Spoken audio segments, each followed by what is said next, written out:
What up, people? I'm doing a review today.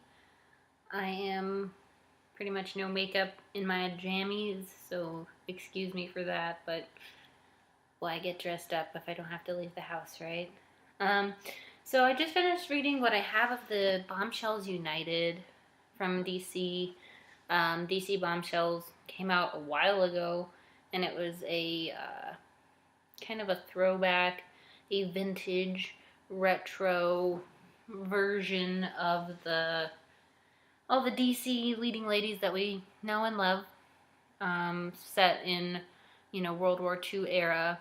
Now I could not pick up the number one of this just because I couldn't find it, and I'm sure there's more coming out. I'm not sure if this is weekly or what it is.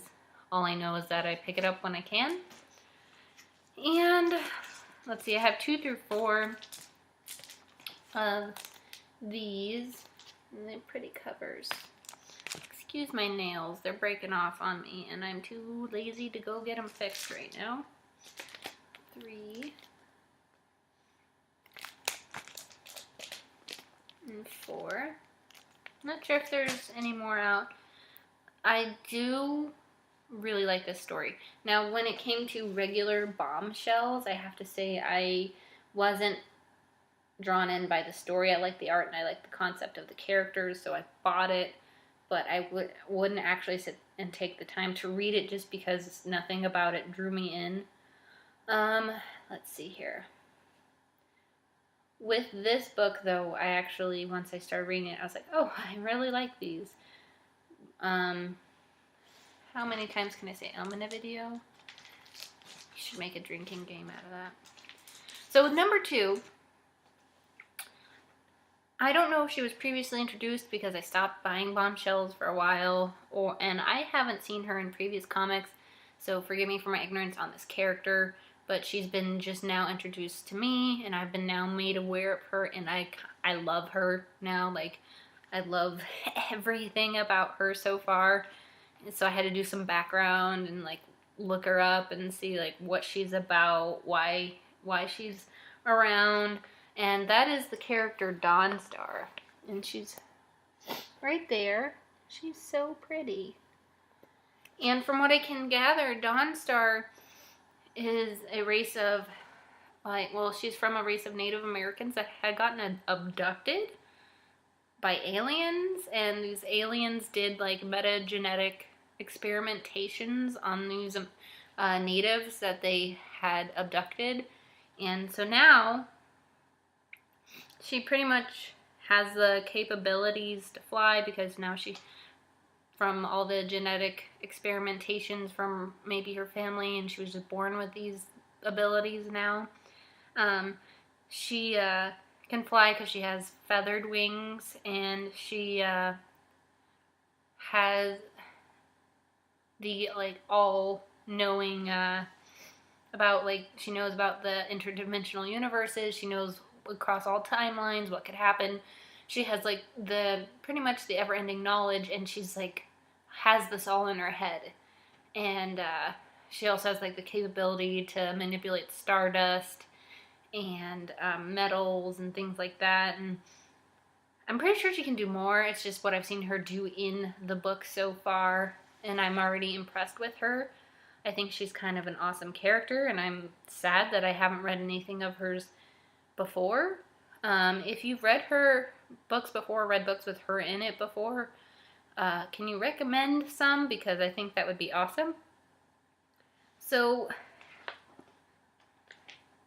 when we start like Bombshells, I started on number 2, so I'm sure there's a whole intro to this series that I haven't quite gotten yet. But what I gather, they're fighting Clayface, right? And Wonder Woman is currently going at it with him, and they're so Cassie and Donna Troy call Wonder Woman over to Arizona because they're hiding from the Americans right now because their families are getting put in internment camps, and they believe Wonder Woman can help them. And they're fighting Clayface because Clayface was actually part of the military. Not sure what his exact title or rank was. I know I read it in here, but that's something that completely slipped my mind. And he's pretty much fighting Wonder Woman, saying, "Why don't you come back to me? Why don't you come back to me?" So I'm guessing, like, it's the 1940s at this point. 1943 is what this is set in. In this fictional universe, they were showing the military probably videos and propaganda of Wonder Woman, because Wonder Woman was defending America at the time in this universe. And so I'm guessing those propaganda videos got to him, and he thought it was, he kept saying, "You and me, you and me." I mean, obviously they didn't have a romantic relationship, but he like aspired to be her, or aspired to be like her, and he took that in his own way. So he was sent out. It doesn't exactly explain in the books like how he became Clayface in this certain timeline. I'm guessing it had something to do with military genetic testing. So yeah, he's like going after her. He finds Wonder Woman, and they're fighting, and she's pretty much explaining to him like, this is not right. This is not American. Even if they come from other places, they're still, they're not the enemy. We shouldn't be, treating them like this.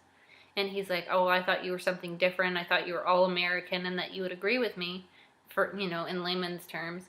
And she's like, "Well, you thought wrong. All those things that people told you, or the stories you've heard, that's things that people have made up in your head, and you've decided what I was instead of actually trying to learn what I was." And I kind of resonate with that statement a lot. I think that it's a very important thing to internalize and realize, that we do make opinions or fantasize about what somebody could be instead of what they actually are, or make judgments because of a few things that we've seen or heard, instead of actually seeing them as a whole person with multifacets of their personality and complexities. We only see them as, for example, Wonder Woman, he only saw her as like an all-American fighting machine that would just kill every enemy in her path. Which is not true, because Wonder Woman has always been the person to always extend a hand, always extend mercy before she fought. Fighting was her last resort, and that's because she had a great sense of compassion. And I think that's what sets Wonder Woman apart from a lot of the characters. Batman has a sense of compassion where he won't kill. Superman, I haven't read Superman in a while, so I couldn't tell you what's going on with him, but from what I've read of Superman, it seems a little more simple than, the trials, the tribulations that Wonder Woman faces, because she's always trying to convert people to doing good and helping and not hurting, instead of trying to fight them. But, she's a badass, so she has to fight. She will fight,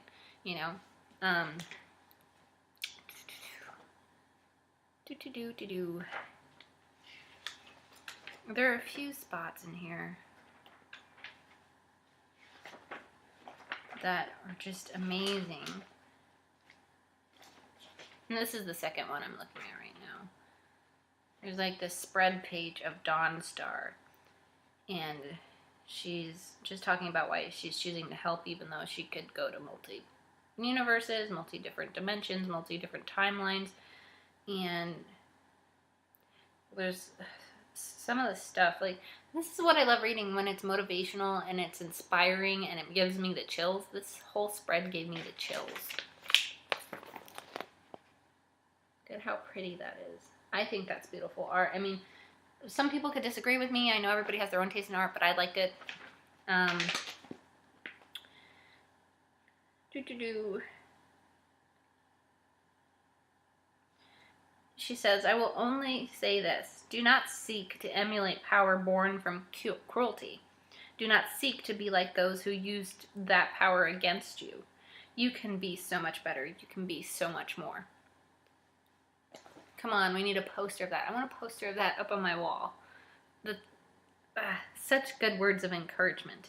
And of course I like this book because it's a very girl power book. All these girls are working together and, you know, they're not enemies. They're, you know, they find a way to coexist through their differences. And then there were some other things. Another time in this book that, no, I think it was the next one. Number 3, possibly, where Wonder Woman just struck a chord with me. She always does, and I mean, that's why I have her tattooed. I can't even tell, like, from the camera and looking at myself, which side is which side. But, like, that's why I have her tattooed all over me. And there's her as God of War. Or you can't see it very well. There it is. There's my armpit, guys. And then there's the Yannick Paquette version of her. Still need one more right here. And I'm going to get the W's tattooed right here. And then all this going all up and then colored in. That is a work in progress for sure. But she always manages to hit me right in the feels.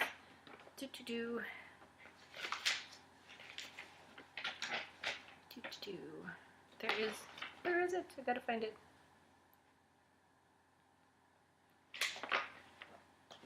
She does this whole, like, inspiring speech trying to calm Clayface down, trying to get him to come back to reality and realize that he is hurting people instead of helping them in this situation.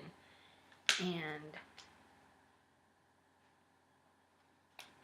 because he's like, you know, I wanted to be so much like you, once Wonder Woman, to ride into glory, to the 1,000 battles and the miracle, the cavalry. And she's like, is that what you thought I was? Those were the stories they told. Those were the stories they told because those were the stories they wanted to tell. Stories that strength is a sword and never a shield. I love that. I don't know who wrote, well, obviously, but sometimes people just hit Wonder Woman right on the head, and I'm like, yes. But it is since the time for a new story to begin. This is story time, guys. Me reading this to you for the both of us. And he's like, this is why I no longer fear you. You are soft. And she's like, you think mercy is a weakness? Even now as you depend upon it? She's such a badass.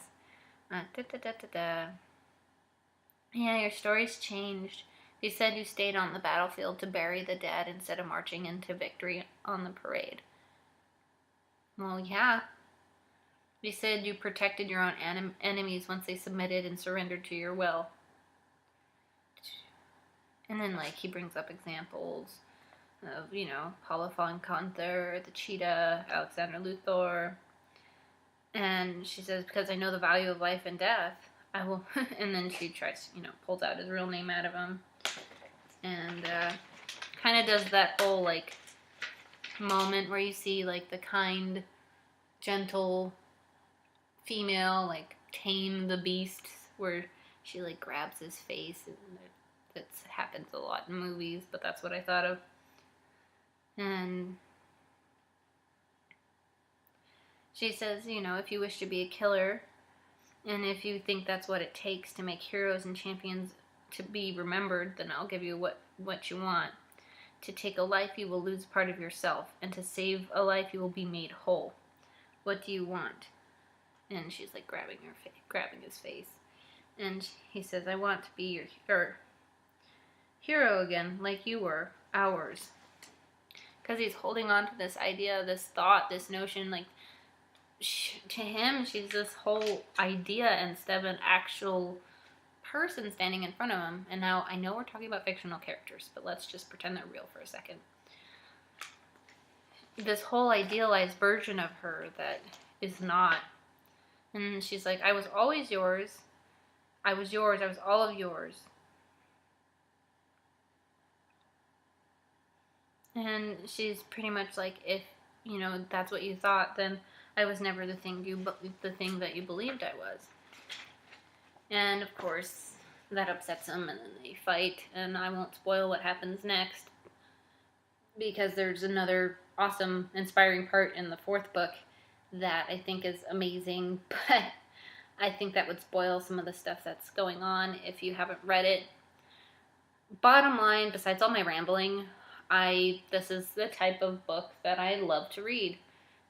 I know the Wonder Woman stories right now are probably not hitting the nail on the head with my idealized version of Wonder Woman, and I know it's inherently human to have that.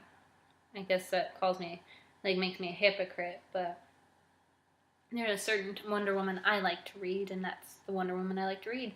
Instead of like a spoiled brat child Wonder Woman with a lot of power, which a lot of writers have written about her in the past, or have drawn her like in the past. Won't name names, but I'm pretty sure there's certain like covers or things that can come to mind when I say that. Other than that, I know I got off topic with Dawnstar, but dang, I love that character. I really, really love that character. I didn't know she existed before this, which makes me sad, but I'm glad I know about her now. She's awesome. I don't know how to explain her. She's got some sort of power that I haven't seen in any of the DC characters before. She's well-spoken. She reminds me of Wonder Woman, but kind of like an intergalactic, like Wonder Woman, so to speak, magical Wonder Woman. And she's just, you know, her presence is amazing. Her outfit is stunning. And I think she's a good addition to this book. I'm going to have to go out and find a bunch of stuff with her. And I hate finding new characters that I love or can fall in love with, because I already have 3 that I'm obsessed with, and we all know that's Wonder Woman, Poison Ivy, and Batwoman. And I'm running out of room for things, although I feel like she's kind of such an obscure character that I am hopefully not going to find stuff of her, just because I don't need my whole house being overtaken by comic book stuff, because it's getting that way. Like, seriously, my whole downstairs just looks like a comic book shop threw up. But this was all rambly, and I don't think it made sense, but if you stuck around, that is awesome. Thanks, guys. I had to put this video up on YouTube because I don't think I have another way to pre-record videos. I'm gonna try to upload it to Twitch, see if that works.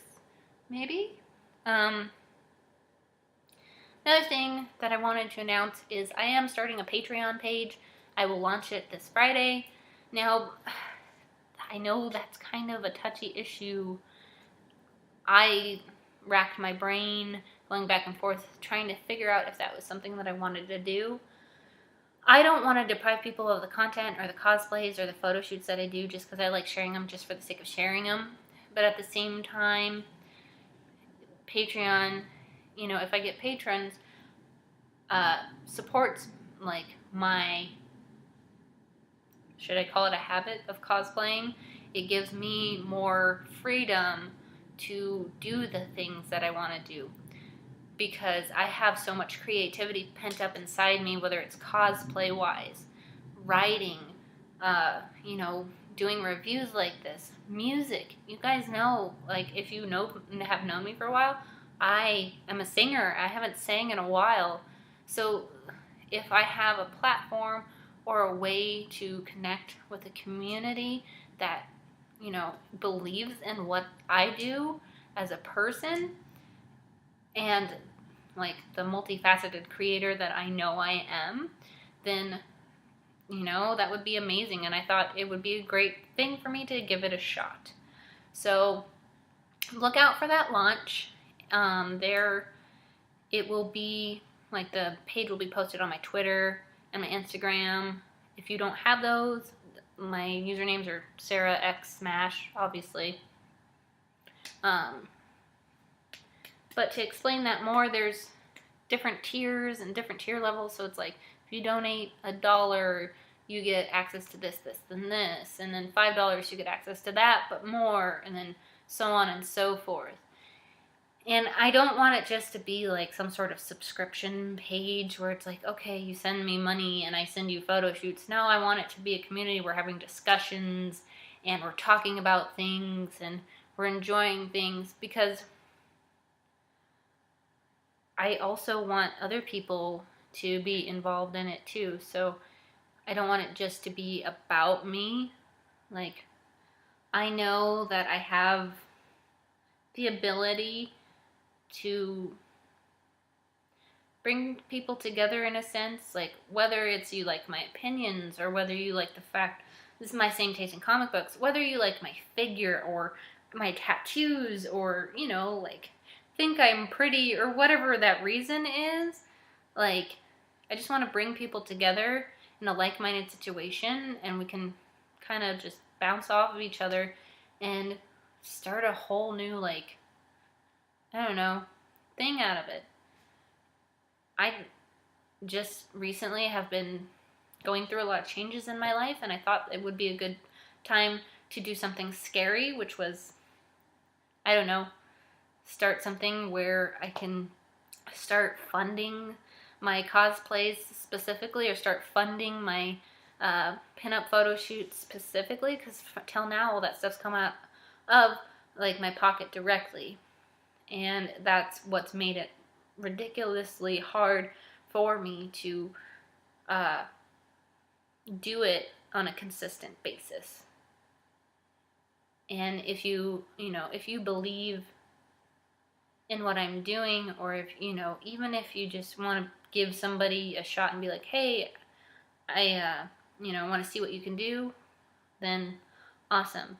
Check out my social medias and check out that page when I launch it, and I would appreciate you forever. Other than that, if you came just to watch this this review, thanks guys. I love you a lot, and I really appreciate you.